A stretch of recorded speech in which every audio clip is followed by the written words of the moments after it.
the secret oaths, and the secret proceedings. I think a new world order is emerging. An inside job? How dare you? How dare you? To create, so to say, mass-produced models of human beings arranged in some kind of a scientific caste system. We shall go on to the end. We shall fight with growing confidence and growing strength in the air. We shall never surrender.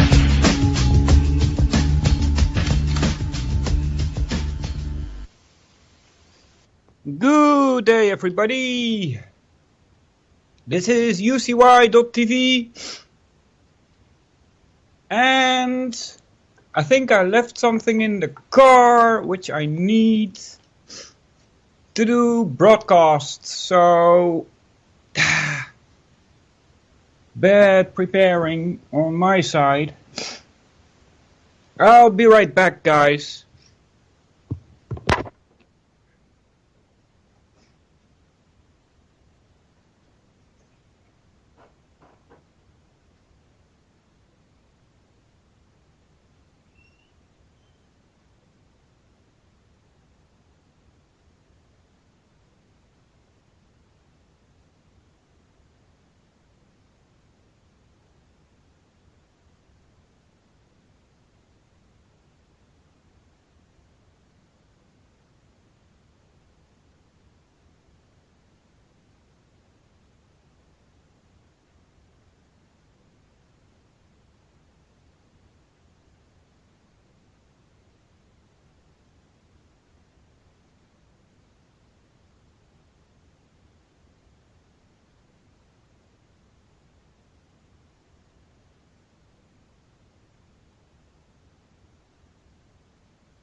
Hold on, guys.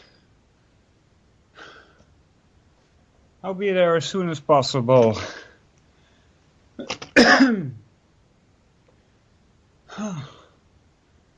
What the fuck?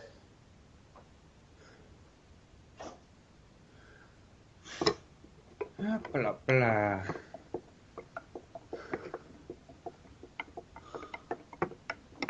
This is odd.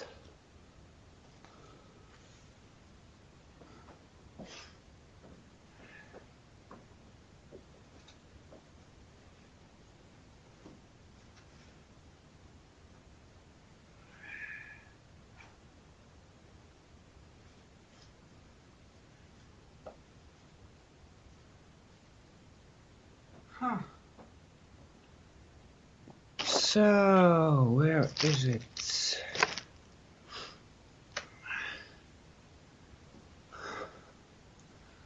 Wow. I can't find it. Let's got to be around here somewhere.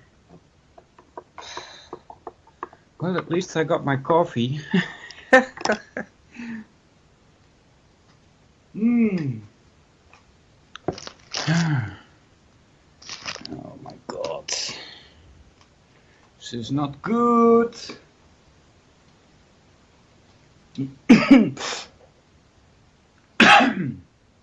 You want to take over the show? Call in 718-717-8296 or contact me at Skype. That would be great. This is not good, guys. What the frack?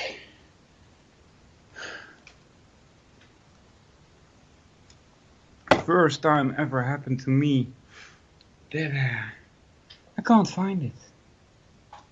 I'm falling on the ground. Call in 718-717-8296 or Skype Solvinur, SOLVINUR. Oh my god, I hate this.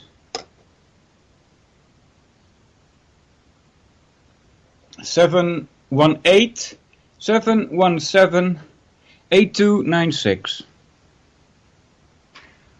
Oh my god. This is not funny.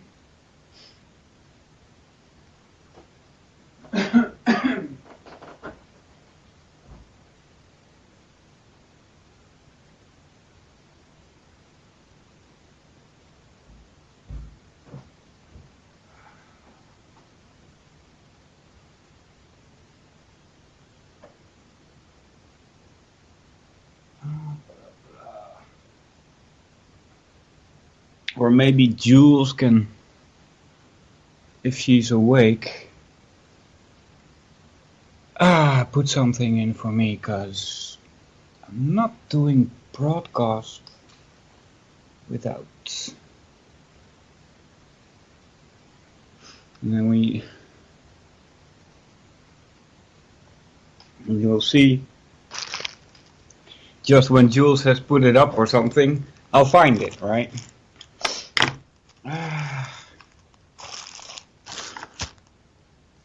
Not there.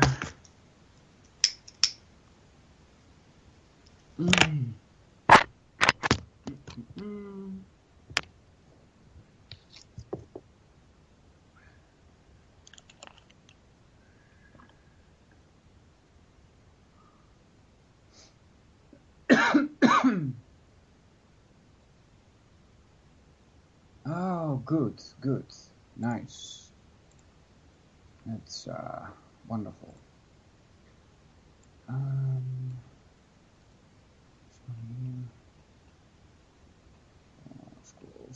Scroll.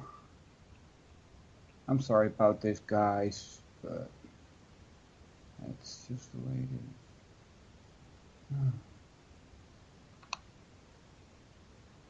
is. He unsigned. He logged off. Where'd he go? Savior! It's like very strange. I never lose it, you know. That's so fucking strange. Oh my god. There he is. And invites.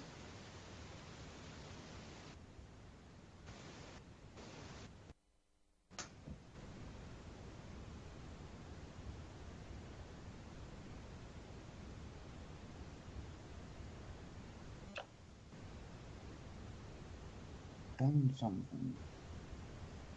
I don't remember. Alrighty. Let me see here. Let me get everything put in place. Good morning. Hi. Hi, Walter. How are you? Oh, I'm okay, but I'm gonna put myself on mute. Okay. Okay. Alrighty. And, Thanks. well, I'll just step in. Are you coming back? You got some things to do? No, I'm planning to be back, but I don't know when. Okay. All right. Well, I'll just wobble around here. I just woke up, so. All right. Hey, good morning.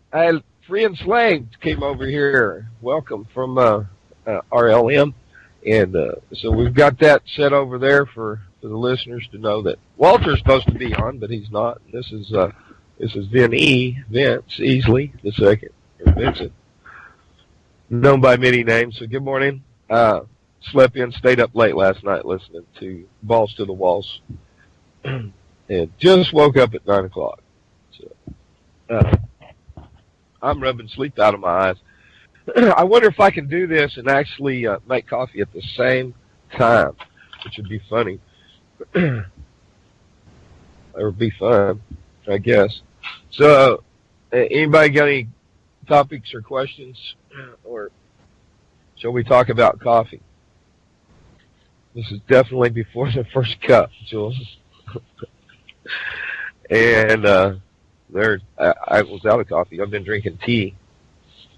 And now I'm American again, by golly, and I've got coffee. I'm a dork today, according to Free and Slave. Well, yesterday I did episode 7 of Feedback, which was The Wake of War, Things to Come. So I think maybe we might just continue with that and talk about some of the things to come. We're in a war, and we have been, and that's because we don't have settled peace. I might call myself a student, definitely not a teacher. Sure you are. Well, of course you're a teacher. If I'm a teacher, it's my example usually of what not to do.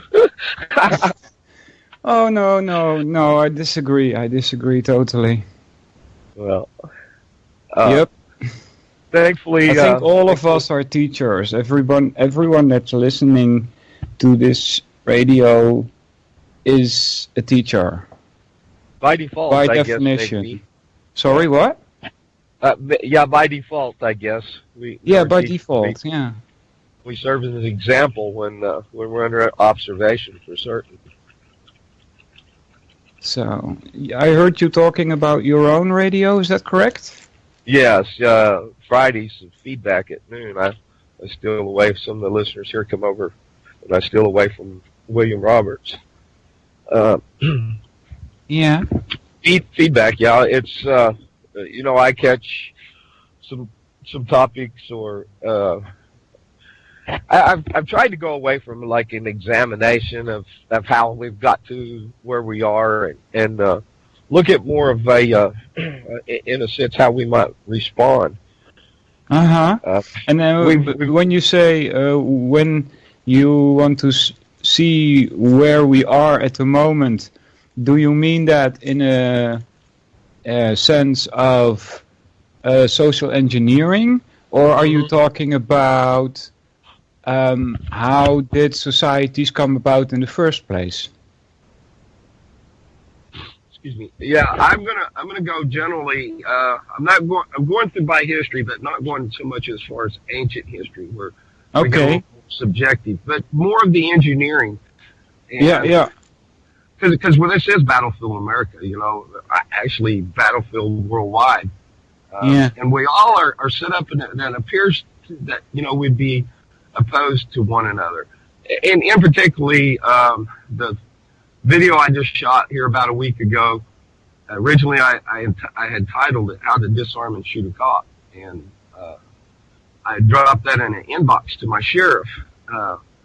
So it's up to over 200 views now, and I think most of that is from cops. Thankfully, some of the chatters here, the resident chatters here at UCY, talked me down some, and I changed the title. But when I post, it depends on where I post that. If I click the title, copy and paste, and drop it to Facebook, it still comes up with that same title. And I called I called somebody at the sheriff's department that I know personally. I said, "Hey, did you see that video?" He said, "Yeah." my cousin in Vegas, when I went to Bunkerville, he says, he's a cop out there in Vegas. He says, what a dumbass. So I see both sides in a lot of ways. I think maybe more so than others. I'm not trying to say I'm smarter or better or pat myself on the back, but when I started out on what I call this journey. Wait a minute. Oh, that's quite a title, James. I thought I was a little quiet. Never quiet. Oh, you sounded much better just a second ago. You sound like far away. How's that? Better, much better. Okay, I was moving my mic around. Okay. So anyways, I've got cousins that are cops. I've one married a lawyer, and he's a judge, and you might imagine how my family might look at me at times, right, when I discuss the topics. But I have no fear. When I walked up, when the cops was across the field down yonder last week, it was a week ago today, or tonight will be, I had no fear. I wasn't worried about getting shot. Now, if I was in somewhere like Dallas or L.A. or New York or any number of these big cities and even small towns, I might have had taken a moment and think about, well, is this what I should be doing? Should I be exposing myself?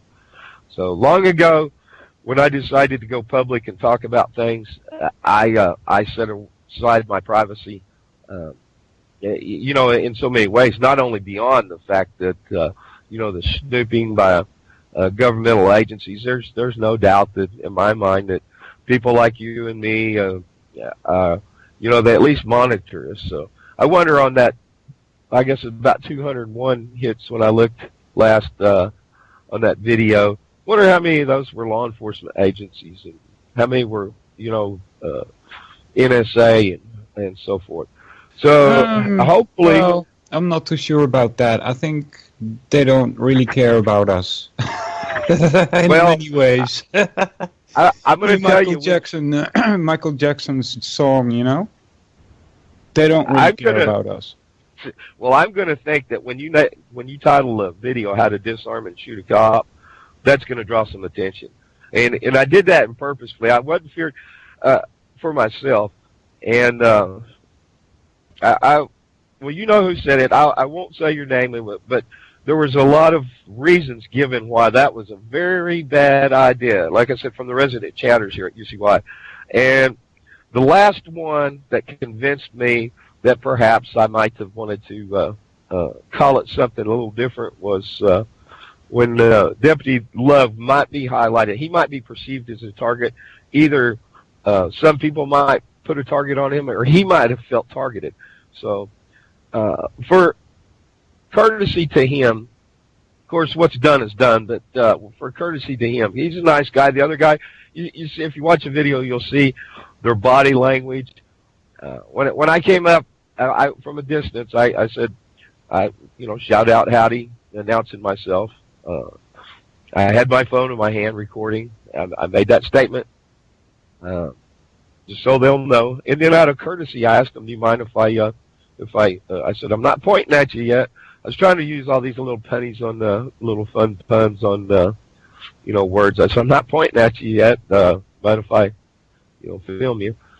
So, they were in the middle of something, and I wasn't trying to make any hard point. It was very soft, as somebody pointed out. And they weren't doing anything. I mean, as far as, engaged in whooping the piss out of somebody or something like that. But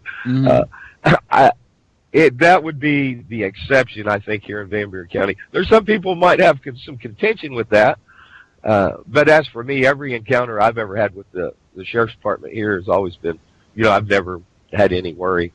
And, Scott Bradley's sheriff, he's come to my house when he was, one guy, they chased him, and then he got down on the river, and apparently he tried to get back up on top of the mountain here and swim in the river and drowned it. Some people say, there's a conspiracy and stuff. I don't know, but I don't see that any of that going into conspiracy level. I'll tell you where the conspiracy lies at. There was an article written in the local paper here that Scott Bradley, being sheriff for the past 14 years, crime has increased. Well, I'm going to tell you why crime increased, and that is because of the war on drugs. But by its very definition, any war causes violence, and when we have no law, crime increases when stupid politicians make laws that are insane.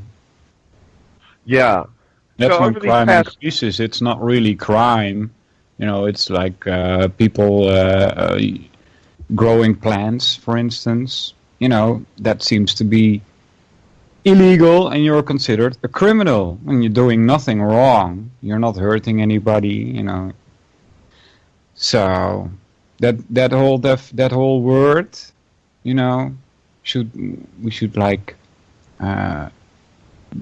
be very wary of it. See that it is a part of society as it works, and that it really has nothing to do with the nature of human beings. We know damn well what's good and bad, right? Don't need laws to tell us that. So that's exactly right. And I got a lot of notes that I made for my broadcast yesterday, but without moving everything and tracking it down, I think basically what I was trying to say is where I have no adverse effect on another, either them or their property, then there is no jurisdiction over what it is I do. Let me mute up. I got a minute. Hold on a sec. Sure. Welcome everybody. This is UCY.tv with the Solvinur event. I am your host, Walter, coming to you from the Netherlands. It's the 8th of October 2016. Welcome in the chat room. Already there, Captain Gringo, Del, Grump, Hopper, Jane, Jules, Otto, von Bolschwing. Surely you jest. Me, says the Nut, Vincent, and 5 Anons. Welcome everybody. You can call in if you like. 718-717-8296. There, I typed it in while I spoke it in the chat room. Or you can contact me at Solvinur at Skype, SOLVINUR. And you're welcome to join. You back, buddy?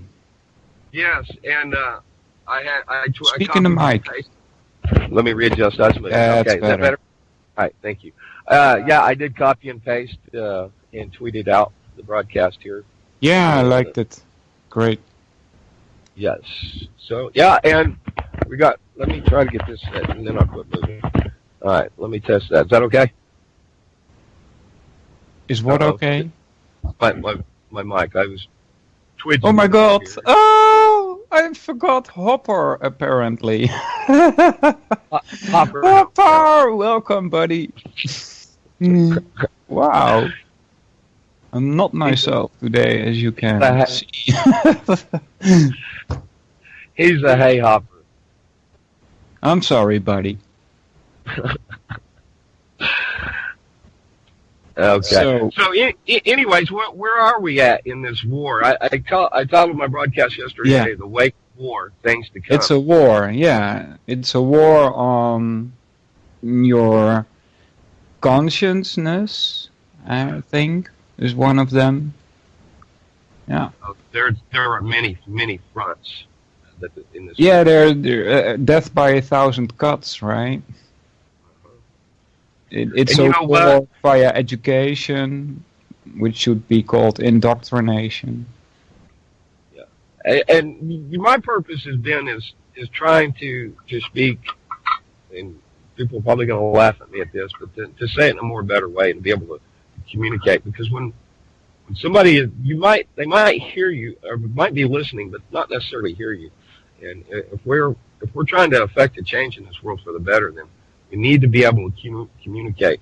So I guess right now the hot topic, the hotbed is the cop shootings and all that stuff. And so I really had been waiting to get a chance to film the cops, not to try to provoke anything, but just to show a way. If you want to film a cop, that's your right. And but you better try to do it in a way that that's most conducive, and where you're not end up shot, they're not feel threatened, and also so that we can, and a shout out to Kira, the bridge, to be a bridge. There's other people that have used that analogy of being a bridge and conveying this information. I liken it unto. Yeah, I know what you mean, Vince. However, I don't think that that's the only thing that's needed. I mean, you can bring a horse to water, but you can't force it to drink, see? And in order to wake up, you have to do your own research. That's so damn important, because if you believe what other people say, you're going on the authority, right? That's a fallacy. You have to research stuff for yourself. And as long as people don't do that, there will not be the consciousness change that is needed for breaking this social engineering and stuff. That's the war that you're talking about, right? Yes. So not only do we need some, I'm speaking Dutch all of a sudden. So not only do we need to inform people, but those are only just pointers, right? The information are like pointers. Like I see, like 9/11 is a key, right? If you do your research into 9/11, not accepting just what anybody says, but do it yourself, then it will act like a key, opening more pathways to other fields besides military-industrial complex and false flag operations. And there is a tie. This is pretty important, what I'm going to tell you now. There is a tie, a definite tie, between knowledge and consciousness. The more that you know, the wider your consciousness becomes. And the consciousness of most people today is so narrow because they don't do research. They don't study shit. And if they may think they study stuff, but that's what's being fed to them via universities and schools and stuff like that. That's why I named my broadcast. In part, there's several reasons to lead up to the feedback. I'm sorry, what? That's why I named my broadcast that I did. One of the reasons, it's called feedback. Feedback? Yeah, because that's what, when we're talking, we're regurgitating what we've already swallowed from the feed, whether it be the feed in Facebook. Most of the time, yeah. No matter where we get our information, we regurgitate what it is that we consume. So most people, even the most ardent researchers are ones that they would call themselves such, mostly go with confirmation bias in their information. If somebody says, "Oh, you're just an idiot," the towers collapsed with this pancake theory. Well, no, it didn't. But have you gone and actually looked and seen what they say this pancake theory is, and then disproven that objectively, looking at the different. All there is in this world, there is so much, and so much is confusing and meant to be confusing, and that's part of that social engineering, right? Yeah. Yes. Juana is asking, the more one knows, the more awake one is. She asks. Well, the point is, Juana, that it's at some point the light that is flowing from you, because knowledge is also light, all right? So the light that is flowing from you because of your knowledge, because of the level of your consciousness, I hate to use that term, but let's just call it that, right? The level of your consciousness. It exposes more darkness, see? And there can be made links between the different fields of investigation that you have gone through. Like I just mentioned one, like the military-industrial complex and false flags. But there are also other fields like the medical industry and stuff like that, and the banks and all of that. But then you find the more links you can make via people like Cecil Rhodes and his group, right? The more that you know about it, the better understanding that you have of the system that we live in. This is on a purely material basis. In the beginning, I spoke of a more spiritual basis, but they mix, okay? And so on a material level, your consciousness becomes quote-unquote higher or wider, more evolved or more awake, because you have a better understanding of how the system works. Huh? That's more knowledge, right? That could be called actually knowledge with a capital K instead of knowledge with a small k. Knowledge with a small k is taught in school. Knowledge with a capital K has to do with how reality works. What is reality? That's how you would that's why you would capitalize knowledge, because it has a direct tie to reality. And of course the trivium comes in play here. That's very, very important right there, because what we think and how we think definitely determines what it is, how we perceive it, and how we regurgitate it. By the way, Juana Taco is a feller. He's not recent, but a recent daddy, and he's not transgendered ethnic food, by the way. So. Yeah, I'm sorry about that. That's kind of funny. But I assumed that when I first started seeing Juana Taco, actually I thought it was Otto with a clever play on his name when I first started visiting at RLM, because Otto had used some ethnic food descriptions for himself. But, so Juana is a girl's name, and I guess in most instances except for this one. Okay, yeah. I see has popped his response in there with his proof. Oh no, I'm sorry. I read too fast and without. Yeah. So anyway, it's not only that we need to inform people, but like I said, these are just pointers, right? If people don't do their own research, the emphasis is on own. Your consciousness is not going to change because somebody tells you something.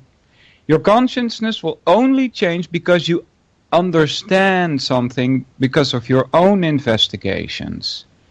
It's an insight that leads to consciousness change, not listening to somebody and accepting what they say as truth. That does not change your consciousness in any way.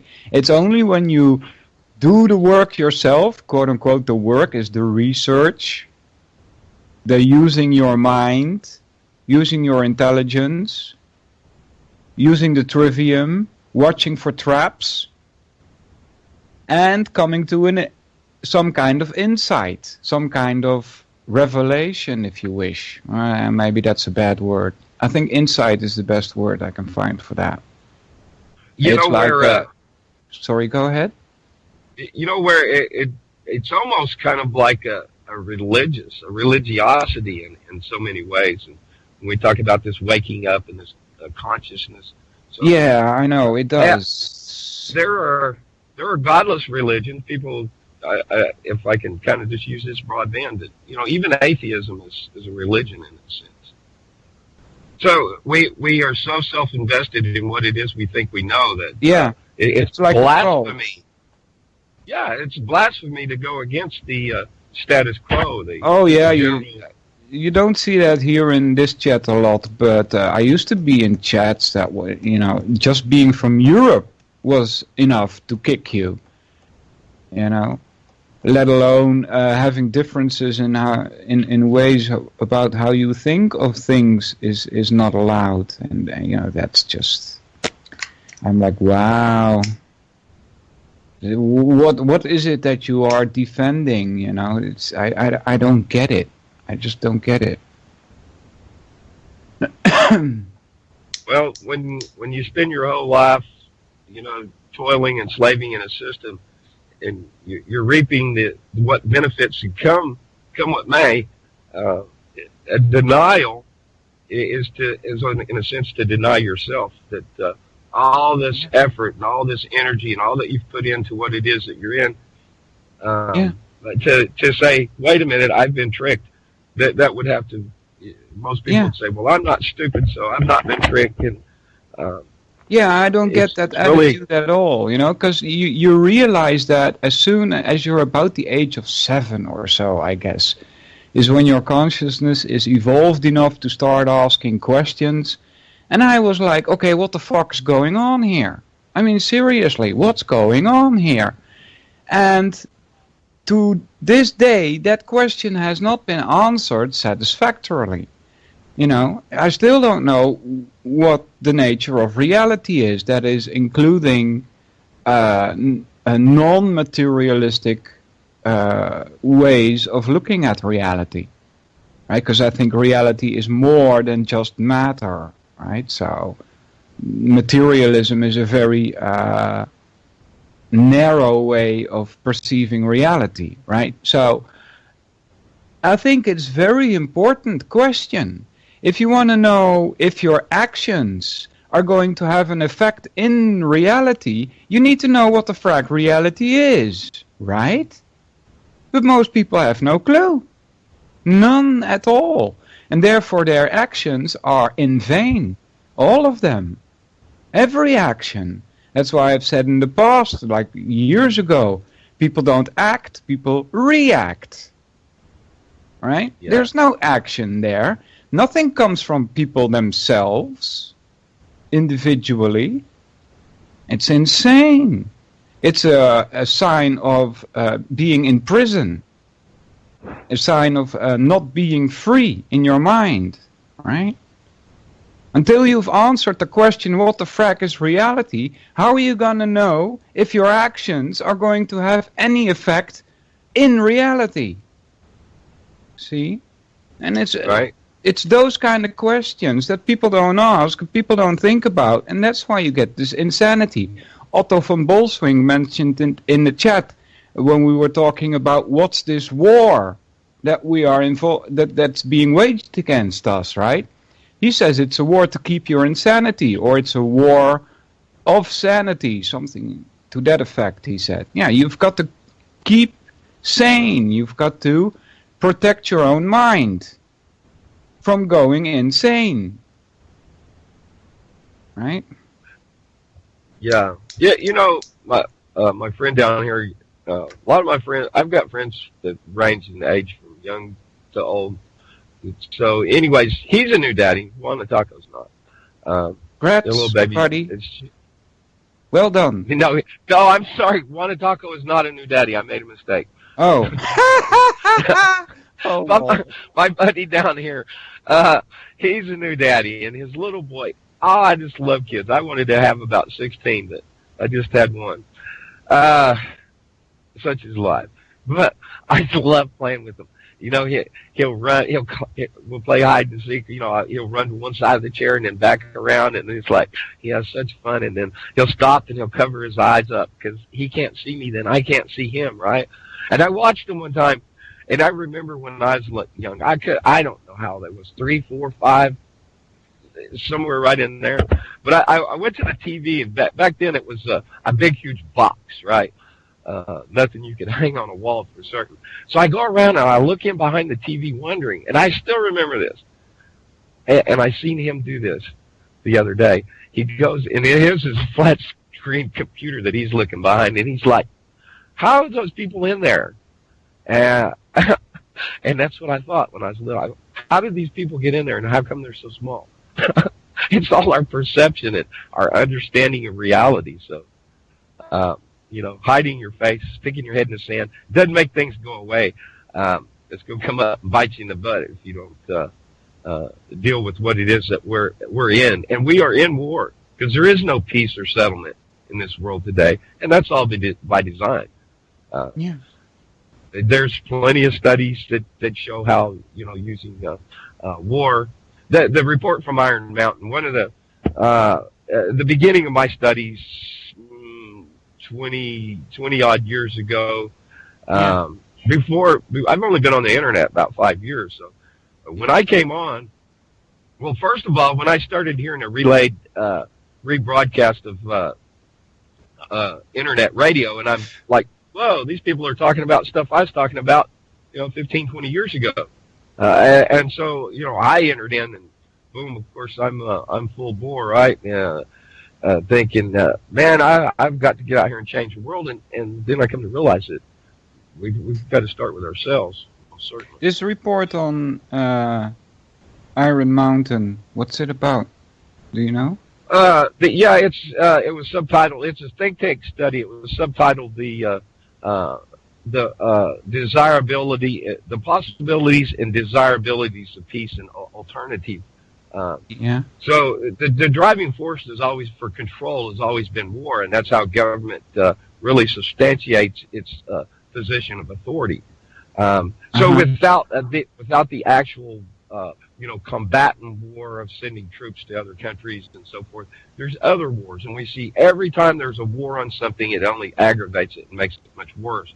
The war on poverty with Johnson, the war on drugs with Nixon, and we go on to all these wars, and every time that government engage, if people think that government's really there to help, how can you explain that every time government gets involved with something, it only becomes worse? And that is because it's meant to be. The government that we are supposed to have,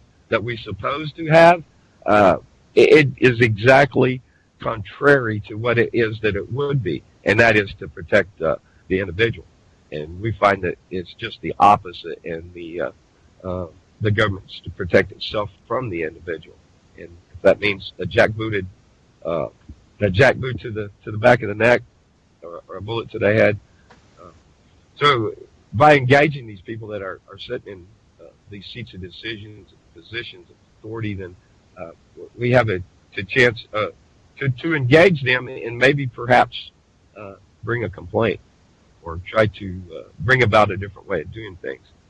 When we enter as aggressors against one another, this line, coming up and towing the mark, I think we need to walk around and look at it. It's more of a ring and not a line that we're all inside. It's the same padded pin. A ring? Yeah, like a boxing ring. Yeah, and I doubt many people are aware that, they're actually on the chessboard or, in the ring. Right. Yeah. But we're definitely at war. Yeah. Yesterday, I brought up a few things to come. Checkpoints, warrantless arrest among a couple.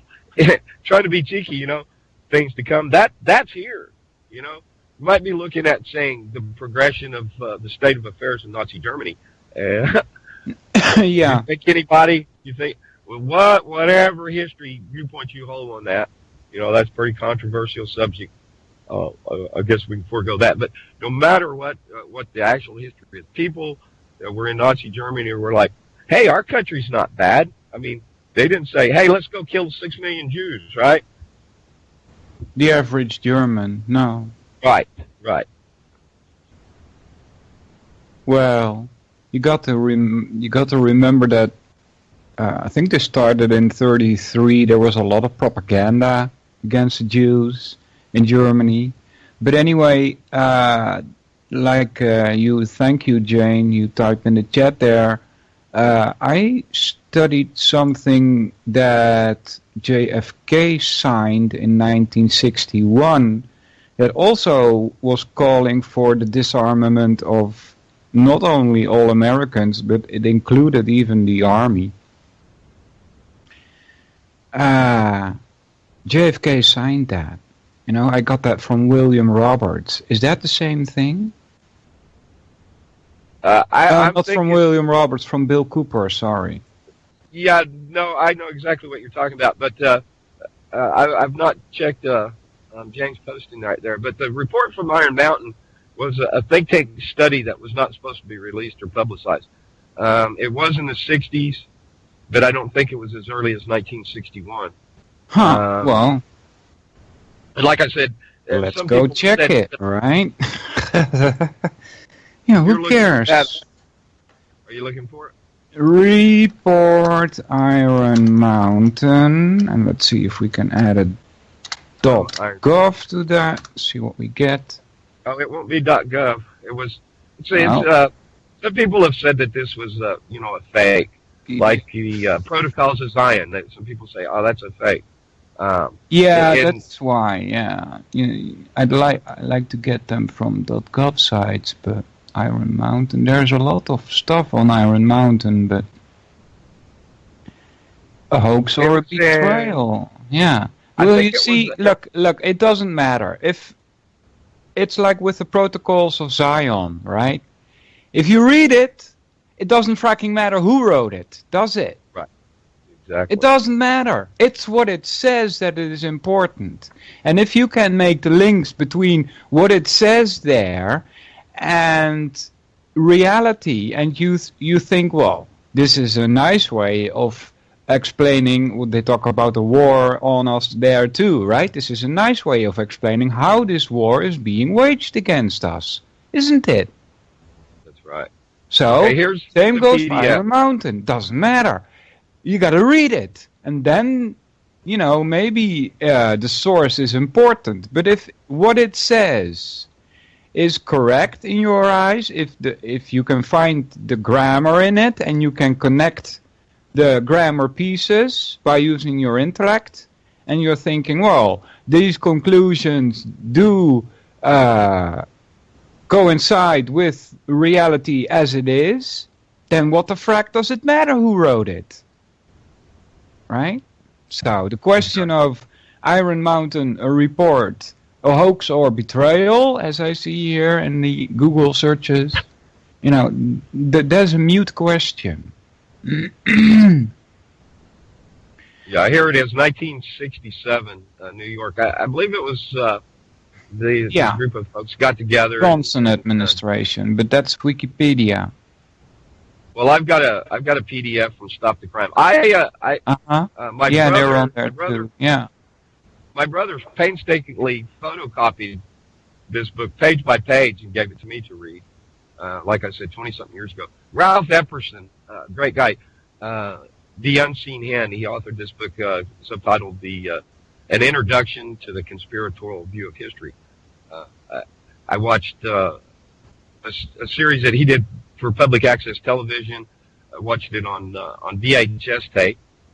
That was the beginning of my understanding. Even before that, when I was in my young 20s and was studying religions and visiting different folks, Buddhist, interacting with folks and trying to get an understanding. So I've always been a student or a searcher, I guess, probably all my life that I can remember. I've always been one to want to know how things work.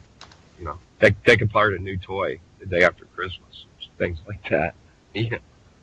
Take my bike apart and put it back together and rebuild stuff, growing up. So, I've always been, a deconstructor to reconstruct, to make sense of things.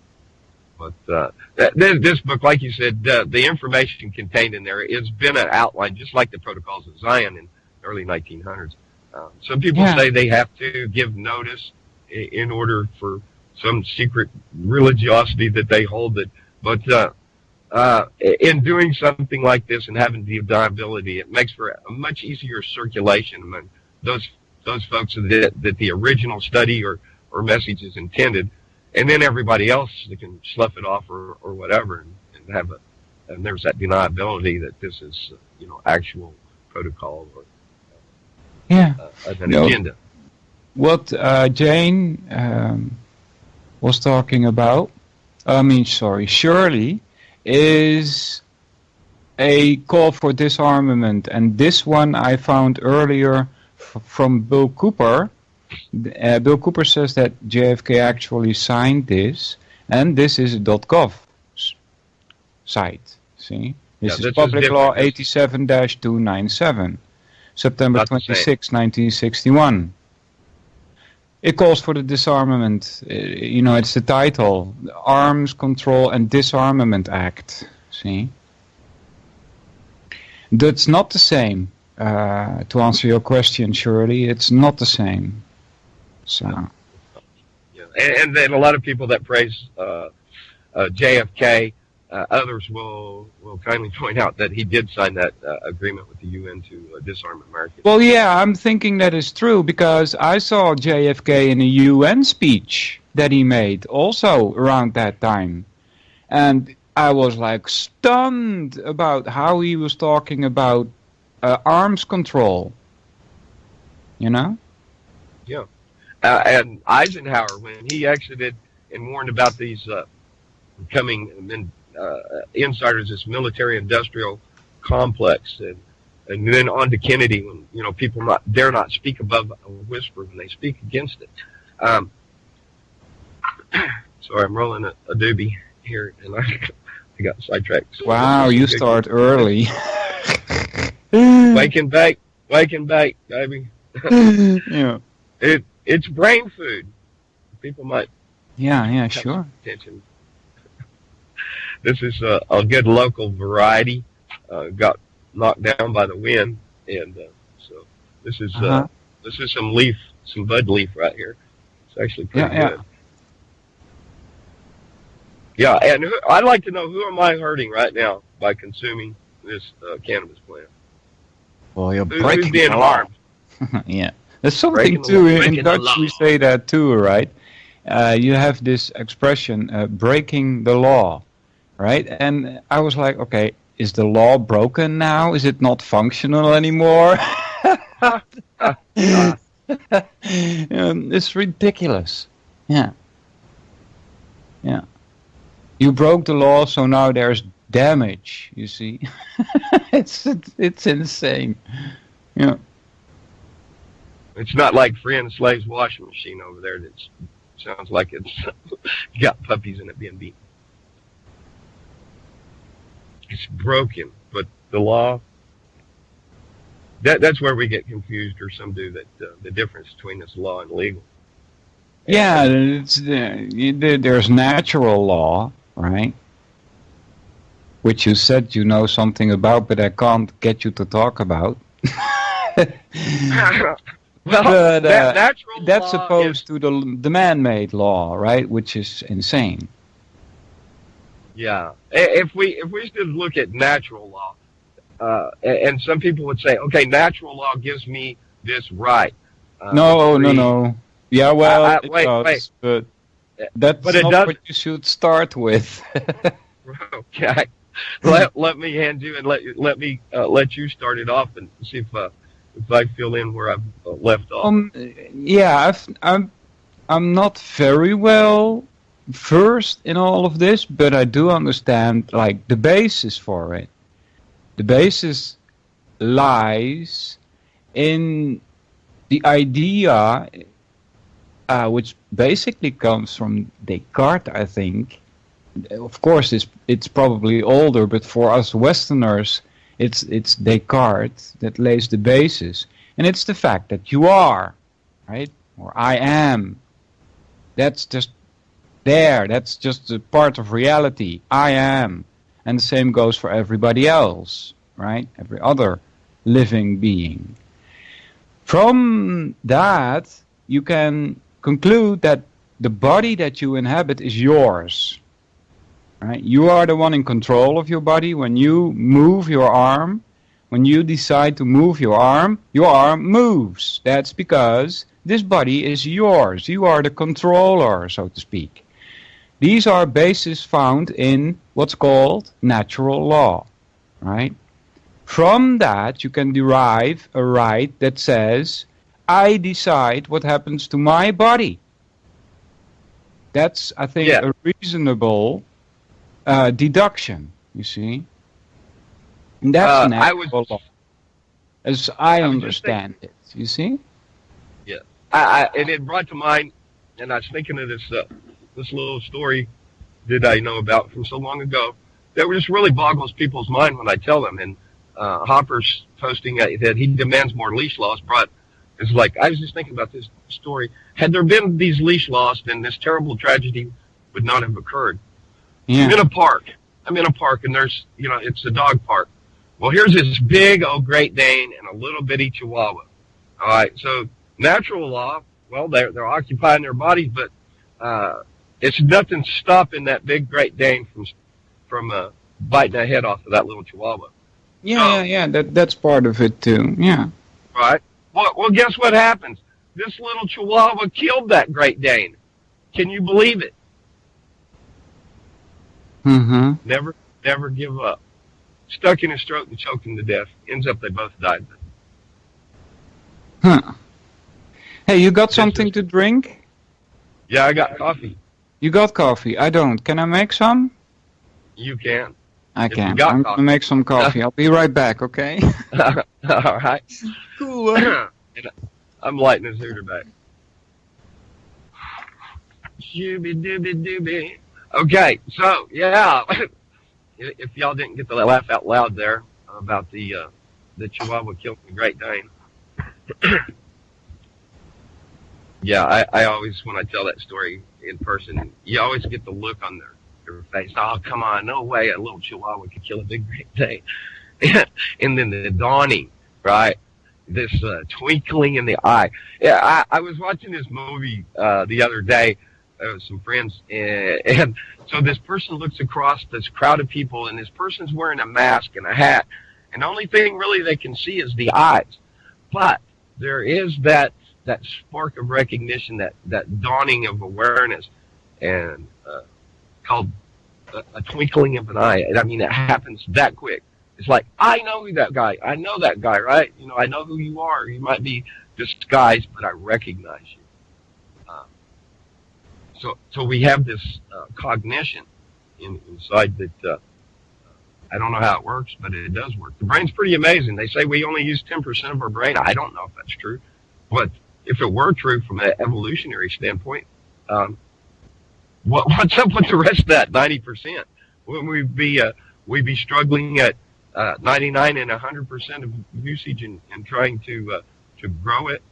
So there's so much we don't understand, and there's a lot that's certainly been hidden from us. And so this study that we do, searching out, you got to filter through a lot. It's kind of like to get them nuggets, like sifting through the sands of a cat box. Come up with them big old nuggets. So, blue laws.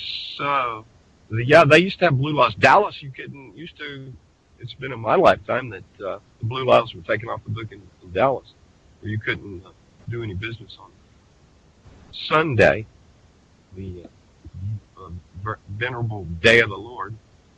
Good morning, Iona. Welcome. And this is fresh stuff, so it keeps going out. And it's pretty smooth for being leaf, but I like it.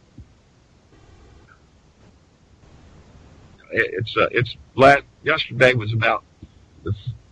We had a couple of warm-ups, but pre-days, but yesterday was for me what felt like the first day of fall. So it won't be long. First frost date is only a week away. Matter of fact, my birthday is 1 week from today. Half a century plus 2. And this you can tell the days are getting longer now, right? Shorter. Wow. Shorter. Yep. Yes. Yeah, so my internal clock kind of rotates to the actual, sun and the light and darkness. Uh-huh. Yeah, I find I'm waking up just a little bit later. Huh. And then if I stay up late, like today, I slept in. I woke up early, but I went back to sleep, wake up. I woke up right at 1 minute till 9. jump up in here and to listen to you. One of a few of I hold in a little higher regard than most people. Most people that, and you worry about listenership. People that have this huge following, generally at this point for some time, I've left off listening to anything they have to say because for me, it becomes like a cult following, and then that's your preacher. You know, it's like Alex Jones for some people. You know, he's the high priest. Yeah, yeah. Yeah. There was a guy who came up to me, and he asked me this question. He says, "Have you ever heard of the dark web?" And I was like, dark web, dark net. Sounds like dark net, right? I was like, yeah, I heard somebody, I think Joe Rogan mentioned it or something. I don't remember, but I don't know what it is. I don't know how to get there, and I don't want to go there. That's what I said to him, right? And he said, well, yeah, I've been there. And he says they're talking about all kinds of strange things there. And he starts talking to me about all of these quote-unquote conspiracy theories, right? And he says, if you get your mind into there, you're gonna go crazy. He starts talking like that to me, right? And I'm like, yeah, well, what do you think of it? And he says, well, yeah, I don't know. And it's like, wow, why? Have you ever heard of this? Dark net, dark web? Sorry. Exhale and unmute. Only time I ever heard about it was from you.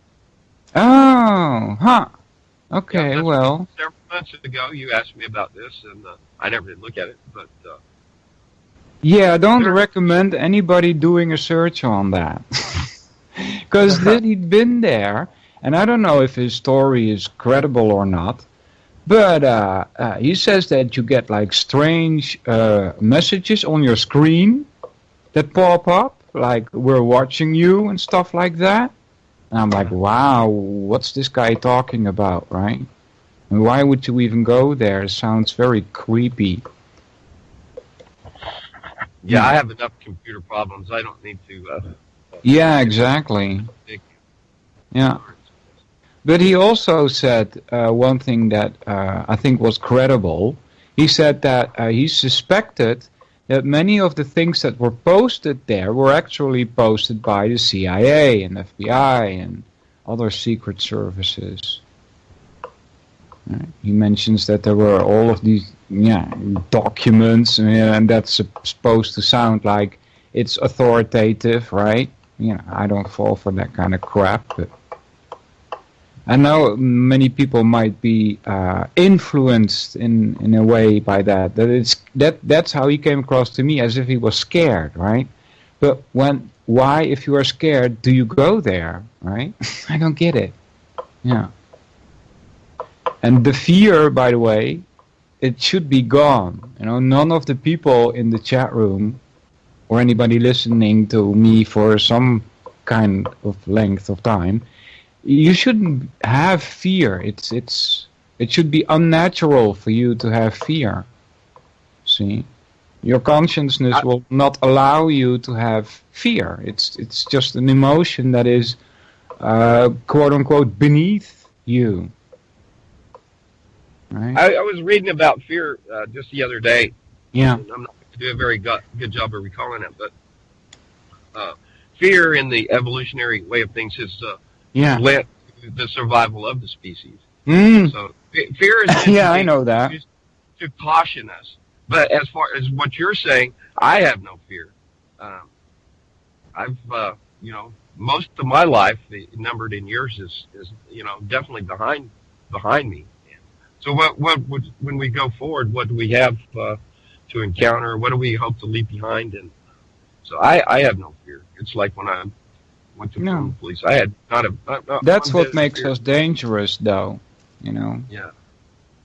The fear. I want to tell you, when in Bunkerville, when everybody got down to the interstate, where it ended up getting locked down right there, they had a big line of police across the center medium there. I crossed over there with my camera to film, and I'm not kidding. They're like, "Don't come no further," and I am shaking like a dog shit in taxi, and I ain't afraid to tell you that I was pretty daggum scared. I didn't know what they was going to do: shoot me, taser me, mace me. I mean, I've been shot before. I've been shot with rubber bullets before. They hit me twice and missed me on the third one. They hurt. I've been maced by cops. I stood off. I had to stand off because I felt that they had no right. Cops sneaking around with a flashlight outside my door, me drinking one night. I jerked the door open on him, and he about fell down trying to get back. He said, "That's not a very smart thing to do." I said, "It ain't very smart sneaking around somebody's house with a flashlight." "Well, come on out." I said, "I ain't coming out." Well, it's turned into a few hours and a dozen cop cars or so before I did finally give up. But in the meantime, I gave them my best. And just because somebody says that that they have some authority over you doesn't mean that they actually do. But to deny that authority can hurt you, because they're not. They claim an authority. So you gotta be careful when denying authority. It's in the mainstream media, even this darknet thing. So you can tell I don't follow any mainstream shit, or else I would have known about this in 2013. Because it's in PC World, which is a mainstream. PCWorld.com is a mainstream website. They're talking about it there. Meet Darknet, the hidden anonymous underbelly of the searchable web. Yeah.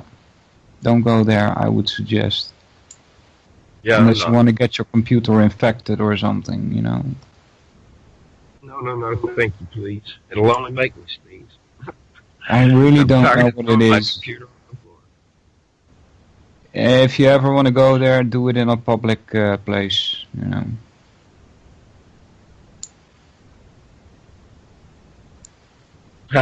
Hopper said they should have burned me out. Yeah, I was down what year? Anyways, I went to driving school down in the other side of Waco, Texas. And anyways, before that, let's see, I got to get my dates here all lined up. 1993 was Waco, yes. Okay, and then 10 years later, I think it was Oklahoma City. So, anyways, I went down to Waco. Would have been 1999, and went by, 99. So I went by where the compound had been, and I looked at what had happened there. Yeah, they burned those people down. There's a lot to this Waco, business over there. Who did they say? Like somebody was saying, Hicks. Bill Hicks is Alex Jones. Some people say that that David Koresh is who is this guy on the web? Oh God, I can't remember. Some radio guy. But anyways, yeah, there's ridiculous into the conspiracy theory, but is it really ridiculous? I mean, I don't know that that's not true. But, I've long since learned to where that line is, or where that or deviation, or as we depart and look at information, there's so much out there that's meant to draw us off onto these false trails. The red herring that comes across in arguments. And I'm not going to mention their name. I'm on restriction, self-imposed, for 1 week. But what an idiot. And anybody that falls for this type of mentality to come in and post and say things that are just so 101 in psychology, I can't believe anybody falls for this trail that this guy comes and tries to lay across. I've given you plenty of chances. I know you're listening, and I know Ian here is Anon, but I'm not saying your name, so I'm not picking on you, right? But you can fool some people, and you can. I gave you a chance, buddy. But as far as I'm concerned, you are a troll. Now, whoever gets pissed at that, you can get glad in the same pants you got mad in. But anyways, that was my little tirade right there. Tirade. Ta-da!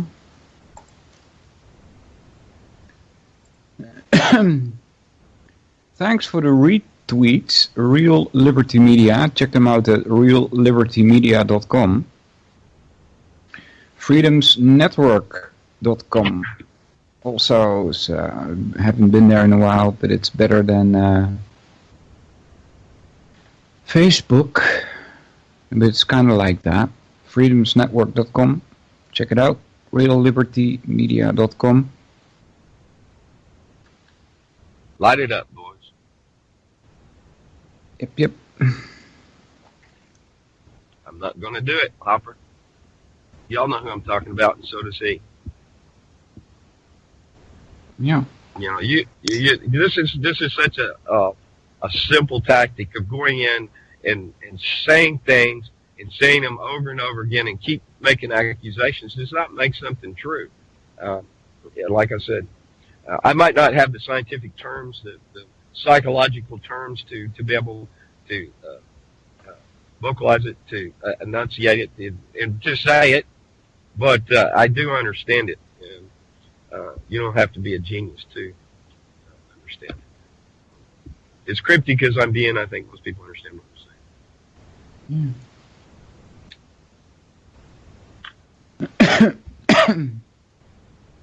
saying. This is some self-imposed self-censor of my own. So I was a bigger idiot to engage into this conversation. But sometimes you feel like if you don't give a denial, then you capitulate to these accusations, right? No, I don't think so. No?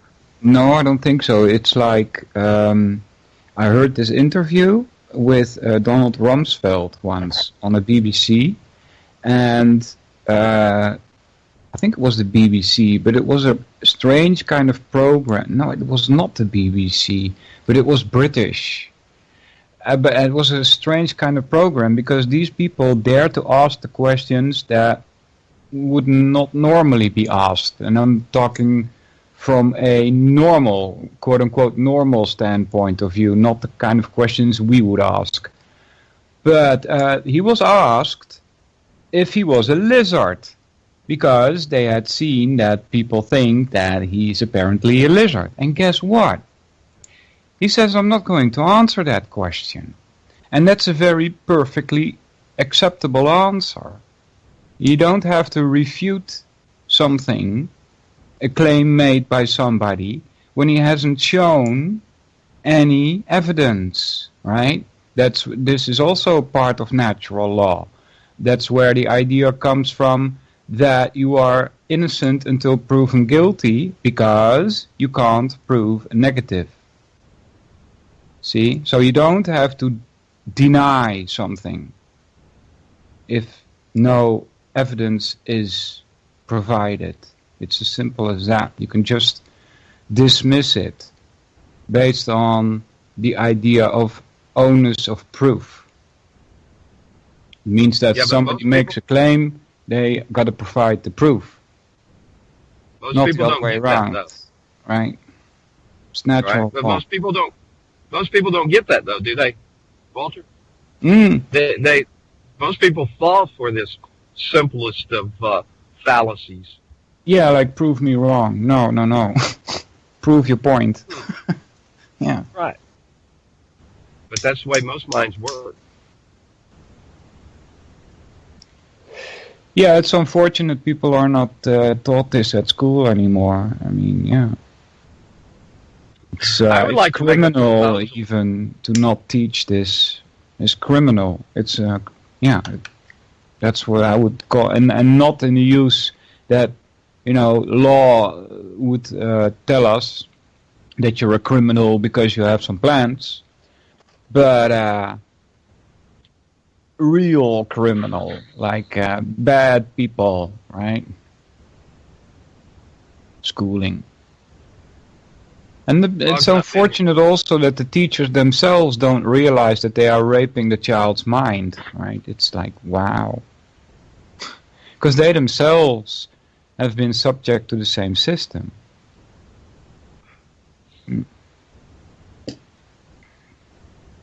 Well, I'm relit over here, so this one's for you, Mad Hopper.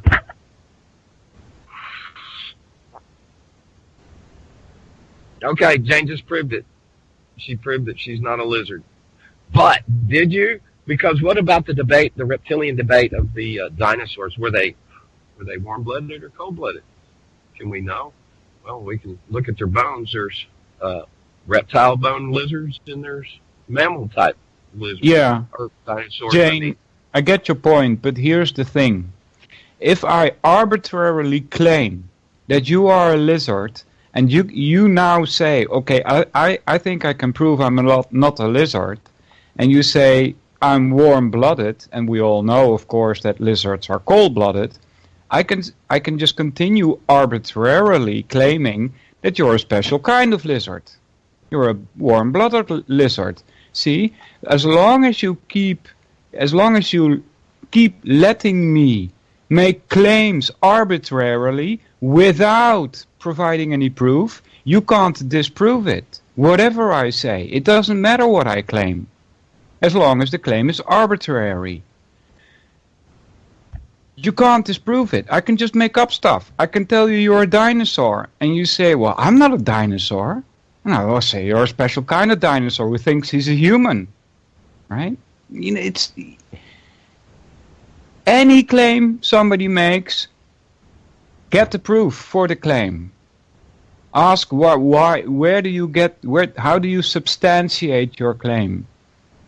What is the basis for your claim? You know, people need to provide that, and it's ridiculous with what you encounter when asking for a basis for arguments. People are speechless. They get that blank stare in the eye, you know.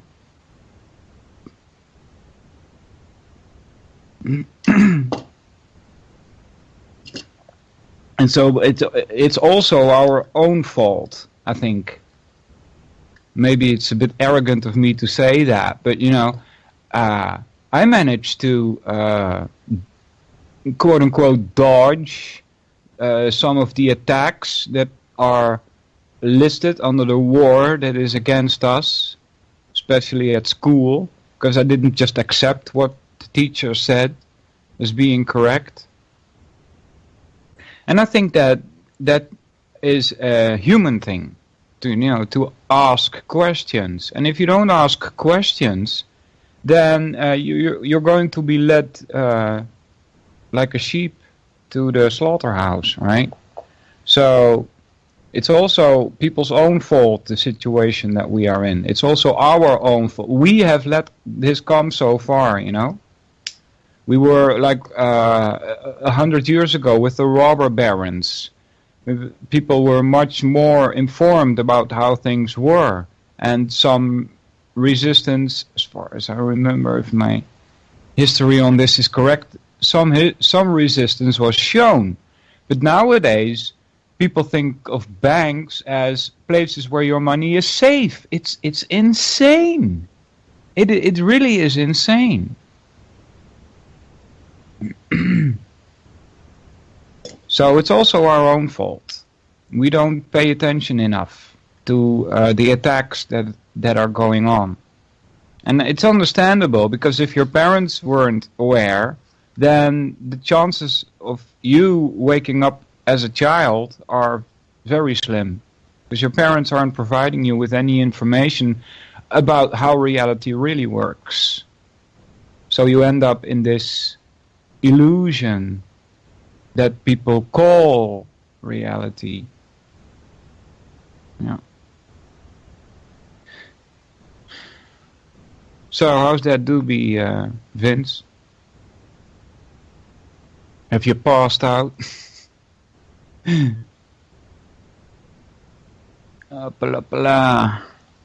let me readjust my mic here. That was my little brother. But I tell you what, I've learned so much from him over my life. He's the one who introduced me to this conspiratorial view of history, actually. Cool, yeah. Well, I don't like to call it conspiratorial. the other guys are conspiratorial because they think that, well, maybe not the other guys are conspiratorial. And in any way, the other camp of the history buffs, so to speak, are based on the idea that things happen, quote unquote, by accident, right? When the other camp, which is like 10% or so of the people that study history, can see that there is a plan happening here. It's not all just coincidence. You know, it's being planned. History is written in advance because people plan things. You know, we like to think we plan months ahead or a year, you know. These people plan decades ahead, generations even. And they place their social engineers right at the moment that they think that they can pull it off. A good example of this is the 1920s, when they wanted to degrade our society into a moral pit of unholy things, so to speak. And a lot of children were born that had to be put up in orphanages, which were actually paid for by Rockefeller, because he was the one also who's involved in starting these culture changes. Walter, a lot of the history is about culture just for creation. a second. Sorry? Sorry, Walter. This is very important. I need to interrupt you for just a Go second. ahead. It is 4:20 somewhere over the Atlantic Ocean between here and jolly old England. Carry on, Ike. In England, because it's 17:20 here, so 16:20 is an hour earlier in London. Yeah, so what was I talking about? Social engineering. Right? They place these social engineerings at a time when they think they can pull it off. And in the 1920s it kind of failed because of the many unwanted births. But with the research into how do we not let these people get so many children, they came up with the pill, right? I don't get it, right? The pill should suggest to you that you are being treated as cattle, right? But people think it's normal for some reason. And in the 60s, the plan from the 1920s got set into motion again. You see? And that's how society is created from above, so to speak. Society does not come from us, the many. It's created from above. There was this writer in China, and his work got translated somewhere around 1912. And this guy seemed to be a poet of some sort. And he was talking about the Chinese man and how he was going to define the Chinese man. And he said, well, of course there are many different Chinese people, just like there are many different European people, right? But on the whole, he said, we can see the Chinese people as a domesticated animal. That's what he said in 1912. Chinese people are domesticated animals. This is how society works. That's the whole idea behind city. A domesticated animal belongs in a city. Yeah, and that should scare people. You know, the fact that you are domesticated. Domestication is for animals. And I am probably one of the few that distinguishes people from animals. I don't think people are animals. They can behave like animals, right? But that's not their nature, so to speak. You're being robbed of your humanity by the system that you are born in. Yeah. But, Walter, that was so long ago. How does that really have anything to do with the world we're in today? progressed. Yeah. We're much more enlightened these days, much more than these barbarics of the past. Yeah. Mm-mm. And by the way, Wanda Taco, brain fart. I was thinking of our Java doctor. That's the new daddy. I had just woken up, so I'd make that my excuse. You woke up for 1.5 hours now. Yeah, but when I like said 20 that, minutes to wake Wanda up. Taco, yeah, I'm awake. But when I was saying Wanda Taco was the new daddy or recent daddy, it's Java doctor, and I realized. Yeah, that's what I thought. Congrats, Juana. Well done. Yeah, my sister's got 4 children. She did good. Yeah. I've done my genealogy. Me and my brother, how long ago? It was back, was it right before, right after 9/11? Anyways, we'd gone back into East Tennessee and looked at our ancestral roots there. We went to some of the, we actually found one of the log cabins that was still some logs left there, but it had been fallen to the ground. It was built in the 1700s. I found one of the family cemeteries. Wow. I found the very first Vincent Easley. I believe he died in the later 1700s. So I'm 11th generation French Huguenot descent through England. So from the 1500s in Switzerland to France, and then at the when the Protestant and Catholic wars, what they called the slaughter of St. Bartholomew, my family lineage went on to England. The spelling now is Easley, E-A-S-L-E-Y, but there is a variation of spelling. But I descend from Robert Easley. Came here in the late 1600s and married.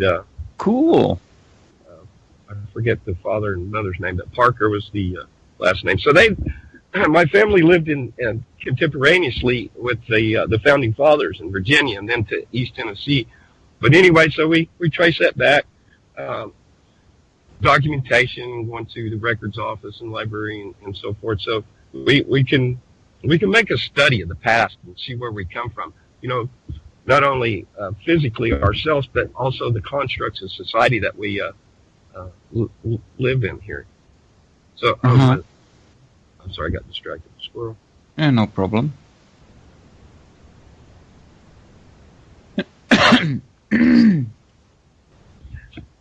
It is a pretty amazing thing, this life that we live, and so much misery in this world.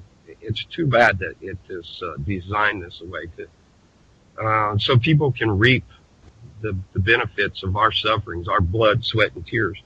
And until can we become collective? If I can see, this is a study I want to do sometime, is collectivism and individualism. But if we can collectively come to an understanding that what it is being given to us. And I know what you mean. Personally, I'm thinking that people that still listen to radio, Solvinur event, maybe it's time and you guys stop doing research into the material world, so to speak, and all of its horror, and focus a little bit more on quote-unquote spiritual stuff, because that's and I'm thinking about ancient Egypt, for instance, but also other places, India and China probably too. They're what's called ancient or secret knowledge, right? It has to do with rising above matter. It's also a raising of consciousness. We talked about raising of consciousness in the beginning of the show, right? When it's about your insight into how reality works on a material plane. Yeah, on a material level, on a material field, in this material world. how things are controlled. Now that leads to a kind of, underline the word kind, a kind of consciousness change or shift, widening, broadening, quote-unquote enlightening, right? But there's also a idea, that's why I mentioned the ancient Egyptians and Indians from India, is that we should, as humans, you see, because they also, according to my thinking anyway, what I understood of them, they also see humans as non-animals. See, because we have a different goal in life than animals do. And our goal in life has more to do with rising above all this material stuff than digging into it. And so digging into it is okay. It's like a good step towards what you are going to rise above. Because you have to know what you are going to rise above before you can rise above it. Right? So an investigation into how reality works on this earth on a material level is good in a sense that you know what you are going to rise above in the future on a spiritual level. I think that's also what's could be mentioned under the heading "The War on Consciousness." What were you gonna say? I think that fits very well into how I perceive things, and thanks to you that introduced me. I mean, my brain had been working this process unbeknownst to me, but in the trivium. So, as far as religiosity goes, if we start with the grammar, and then we come to why, let me back up and say, what is right and what is wrong, what is natural law, and so forth. This, we can say, okay, that's not right. We shouldn't do that. And we would know why we shouldn't do it, but how the inner, when you come to a point, forget what your idea of God is or isn't, or religion. The commonality is, and I boil it down to this, is love. And that is what's right and good. So when you come to understanding past why, but how, and that is that inner, I don't even have the words to conceptualize it, I don't guess, but that knowledge, that knowing of not only why, but how it is wrong. Well, why is it wrong to rob somebody? Well, then we come to say how that would be, and we can put ourselves in that place. So it's not this set of rules. If you look at the 10 Commandments, it's not this list of arbitrary rules, but it is an outline and explanation, and perhaps simply put, of what you should not do to another. I think Jesus in his teachings, I know what you broke it down. Love God and love your neighbor. So I know what you mean, but I think it's and maybe I'm probably gonna sound pretty arrogant, but writing down natural law is overdoing it, so to speak, right? No, I haven't, Shirley. Nope. Just putting on paper that you shouldn't kill is stating the obvious, right? So I think it's in Dutch we say aanmatigend. I don't know what the word is in English, but it's like coming across authoritatively. You are not supposed to kill. Yeah, I know that, right? I know that because I'm a human being. You don't need to put that write it down on paper because it's fracking obvious. Natural law is obvious. In my opinion, anyway. Yeah, Shirley, what's it about? Kibalon. Vince, have you ever been able to drag Shirley on air on your show? No. She's we tried, right? We tried. Yes. No, I have no clue. What's it about? Speaking of dragging people to air, so Duck, Ron Stevens, he's changed his broadcast to Rock the Boat.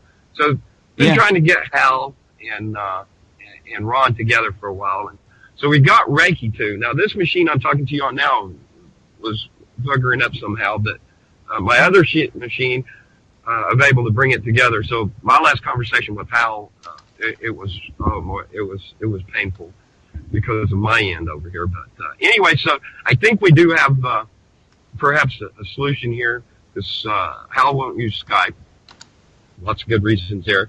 So I think I'm going to have to collaborate more with Dougie here, and let's put this together. And I'd be very interested to hear Hal and Ron speak.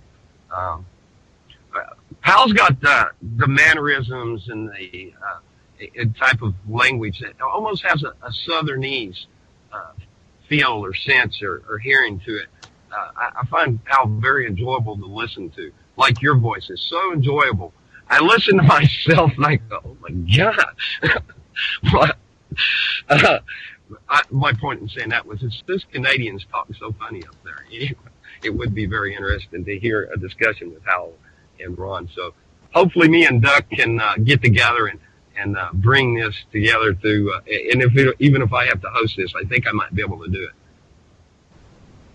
I would really like to do that. And the reason I'm talking about this is because we need to get Belle, Shirley Ujest, on there. She is a very intelligent lady. RadianceBlogspot.com. Kyballon is Hermetics, apparently. The 7 Hermetic Principles, the Hermetic Philosophy, Mental Transmutation, changing your mind, the All, the One, the Mental Universe. They say in Eastern philosophy, and I'm not quite sure about this because I thought about it a lot of times, but never seemed to really put my finger on it. But they speak about 3 worlds sometimes, and I'm thinking that the material world, the ones that when you bang your fist on the table, that's one. And there's a mental universe, so to speak. It's explained as when you go dream. It's like a different world, right? So the mental universe. Then the divine paradox. Yeah. Paradox is a nice topic. You run into them. Sometimes it's semantics and it's dismissible. On other times you really run into problems. So that's the thing. Next is a chapter, the all in all. The planes of correspondence, vibration, polarity, rhythm, causation, gender. Oh, that would be a good one to read, right? Mental, gender, and hermetic axioms. Those are interesting. Why don't you start with hermetic axioms? That's the last chapter. I don't get that. You should begin with axioms, right? How are you going to understand a philosophy if you do not start with the axioms? I don't get it. Start at the bottom. It's simple. You want to build something. You want to have a foundation for something. Get the axioms. Especially if you're talking philosophy. Okay? So we could do that. We're doing the Upanishads, but this seems great. This seems good. Hermes Trismegistus. Here it's Trismegistus. Yeah. Interesting, surely. So, surely worth the airtime. Yep. Good link. Have you ever heard of Hermetics, Vince? Hermetics has a familiar ring to the word there, but I wouldn't be able to define it. So, you use a lot of words that, to be able to sit down and give you a definition of it, it wouldn't. But I have the conception in my mind. I think I may be, a bit dense. I'm not afraid to call myself an idiot, because we're all idiots. I'm crazy, man. There's a lot of things, but I'm not stupid, and I'm not a genius. So, and I think that I've lived a rough life, and I've had a lot of knocks to the head, and I'm pretty sure I may not be as smart as I used to be, but I think I may be smarter than I had once thought I was too. So we're all in this together, and it's just a shame that we have not, as a people, come together and thrown off these oppressors. So I think that's what we're all about, is trying to make a change for the good. And where we have our differences, I like to say that we have strength despite our diversity. So if we can allow another to say, I don't believe in God, or another to say, I believe in God, and this is my definition of God. Well, let's see where we find our commonality, and that's that what I was talking about, what's right and good, that love, that is what would you call it, the base point for your examination. There's also something called the Emerald Dream in there, Anon. I didn't know that, Hopper. Hopper, John Stokes. Yeah, Hopper spent 2 years co-hosting Stokes' show, he said. Oh, he did? Wow, Hopper, I didn't know that. And Donna, she did her show. I think I've only actually heard her voice one time. If I remember right, or maybe I was hoping to and never found it, but I can't remember if she came on and I heard her with JJ one time or not. But, we've got some folks that have been interacting together much longer than I. But yeah, big shout out to James Freeland. Great guy. He's the guy responsible, or the one to blame for this right now. Speaking the mic. Oh, I knocked my mic down, I guess, messing around over here, smoking doobies and drinking coffee. Wake and bake, y'all. Good morning, America. Whoa, so Hopper's seen John here about a month ago. That's good. He still posts at Facebook. So does Jack Blood, by the way. And I've got both of them on my friends list. A lot of great people. So many people. Doug Owens. A lot of people that, one day I rue the day, but when Jules has had enough and walks away. But people just finally, I've done all I can do, and they throw their hands up in exasperation. And, what more can I do? I've talked myself till I'm blue in the face. And over at Freedom's Network, one of my accounts here, I've got Vinny and Vince Easley. So I posted this meme. It says, "What if I told you I already told you and you just didn't listen?" So, when's enough? When do we give up? When do we throw our hands up? Or do we just keep talking? Or do we take a pause and step back? Well, we don't throw our hands up. That's out of the question. Leaving what I just suggested is to focus more on the spiritual kind of side, kind of things. Doesn't mean throw your hands up in the air against the material world. It still means do as much as what's that word again I'm looking for? Economics as you can do. It's from what's it called? Counter economics, right? You know what that is, right? No, you might need to explain it to me. Oh, counter economics. Yeah, it's from a show on UCY that I think I heard this show first. Nathan Frazier and his freedom-minded way of looking at economics is this thing called counter economics.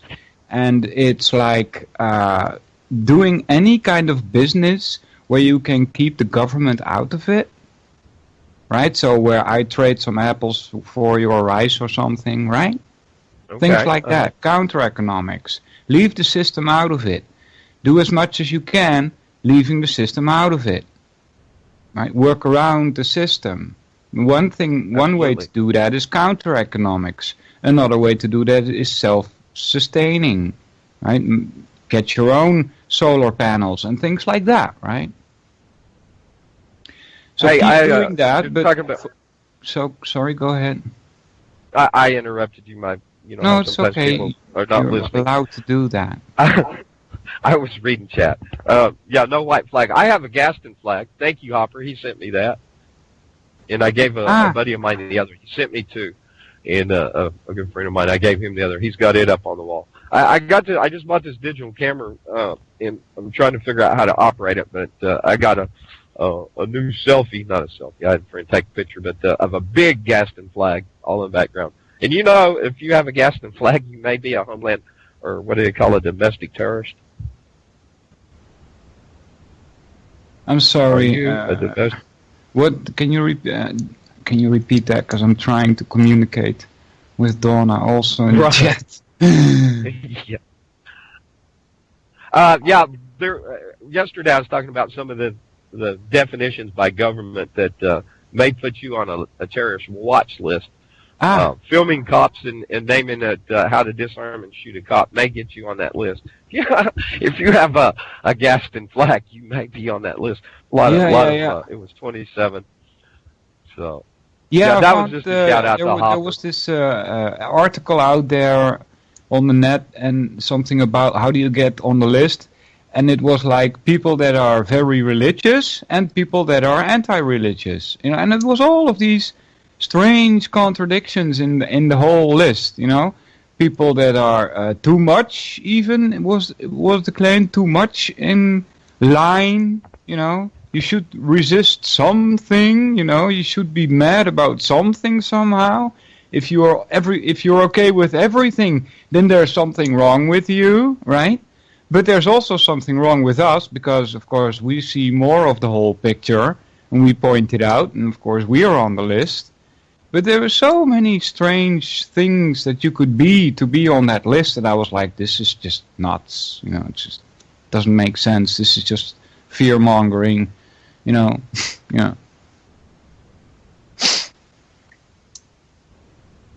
Has Donna posted her times yet? No, right?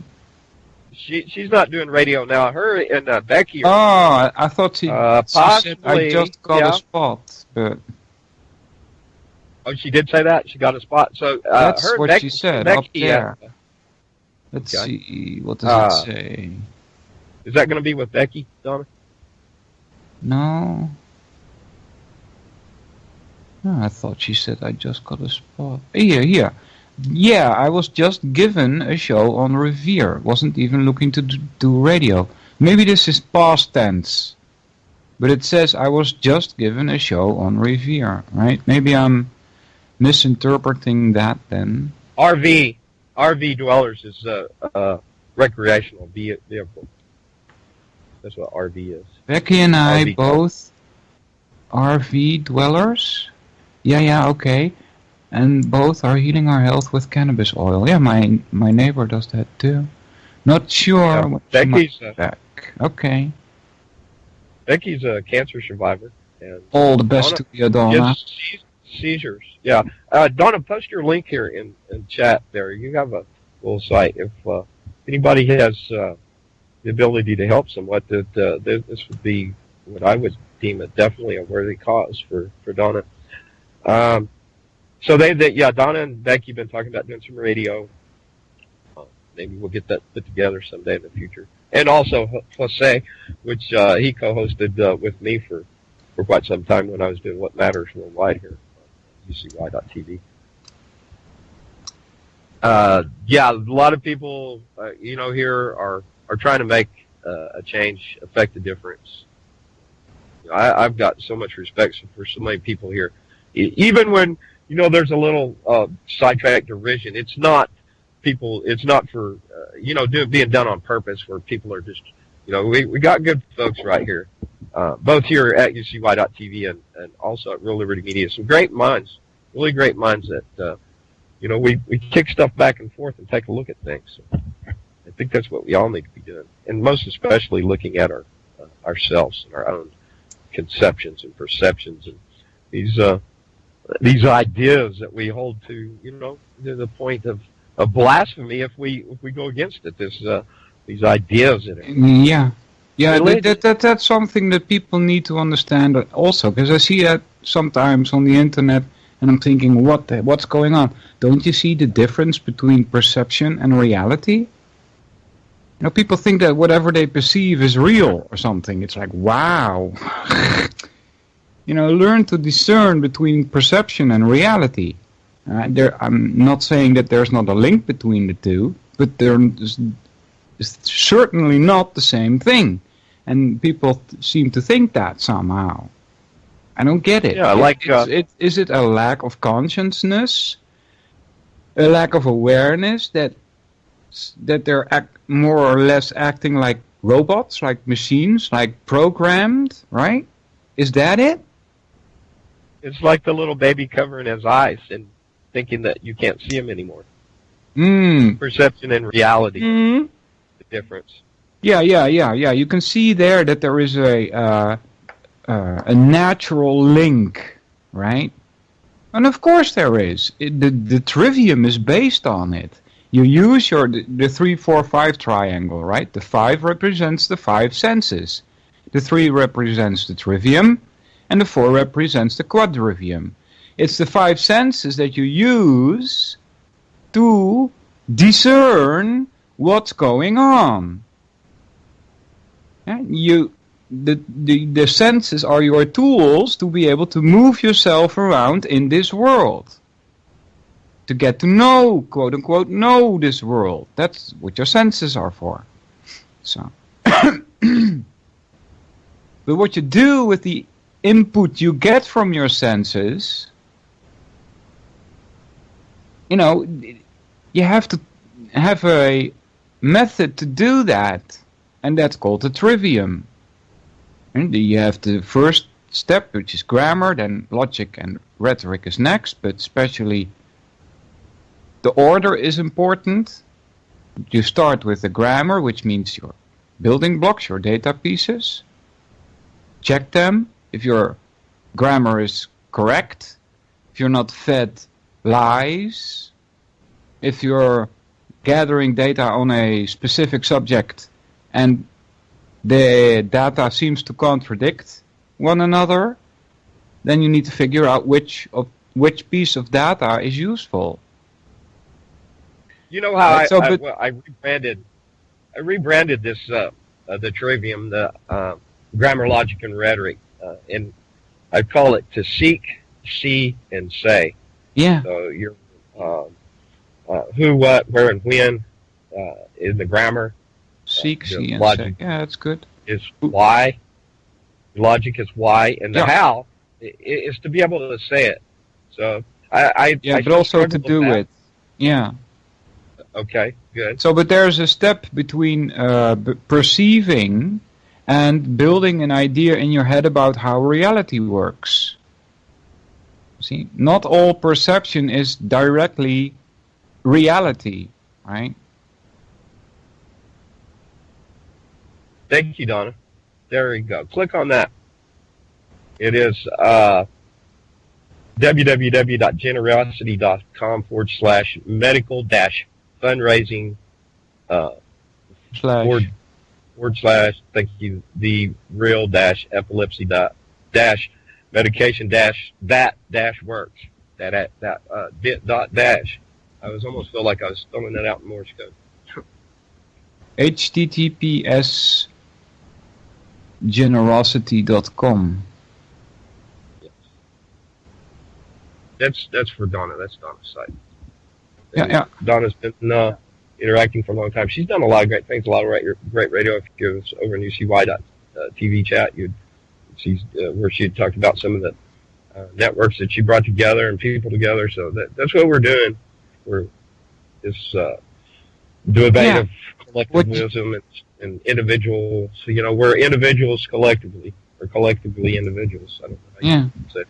What Jane says is very accurate. She said if society hadn't gone so far removed from nature, the planners would never have got away with banning cannabis and hemp. Yeah. We are indeed That's so real far life. removed from nature. We are city dwellers, right? That's what. That's a nice name, by the way. Don't know where I got that from. But just sprang into my mind. City dwellers. Say it again. City dwellers. That's what we are as a conditioned, domesticated animal, right? City dwellers. I'm not an animal.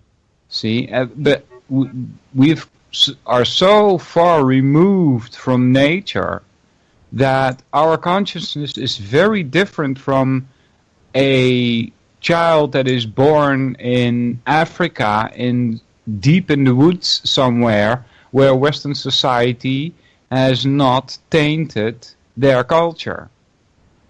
These are comparable to what is called primitive people, but I don't like the word primitive. I don't think they are primitive at all. I think these people are more human, quote unquote, than us city dwellers.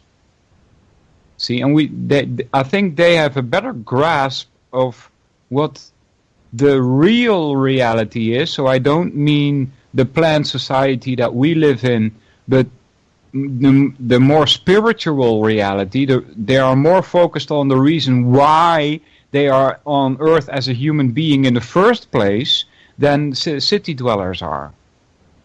City dwellers think, if I have my home, I have my dog, and I have my children, and I have my car and my job, I'll be fine, right?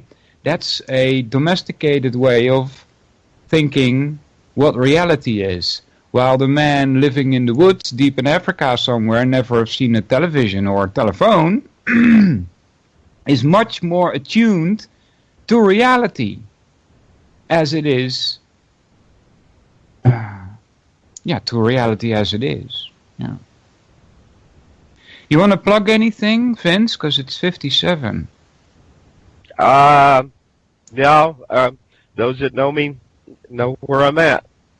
And I appreciate being able to have a discussion with you, Walter. You've been No, thanks for jumping in for me. My main growth. I was like, wow. Anyway, thanks for jumping in there. Next week, Walter. Yes. Yeah, go ahead. Sorry for interrupting. Sorry, I cut you off. I was going to say thanks, and I'll see you on the radio next week. Okay, buddy. Take care. Yeah, so next week we could be doing the Upanishads as a continuation. But if I'll ask in the chat next week if people want more here, we can dive into the Kybalion as well. He's already gone. Okay, because it's probably even better for us Westerners, right? This Eastern stuff from the Upanishads, it's good, and it's good if you have heard this and then go on to Hermetics, because you would have a better understanding of Hermetics. On the other hand, I think Hermetics is more Westernized, so it's probably easier to grasp, right? Hey Grim, how you doing? Check his website out, guys, reallibertymedia.com. And that's my outro. So, thanks a lot for listening, everybody. Dale, Dan, Defiant, Grimner, Hopper, didn't miss you this time. Jane, Jules, Meticlue, Shirley, you just, me, myself, and I, Vincent, Easley, and Tuanons. Thanks a lot for listening, everybody. See you next week.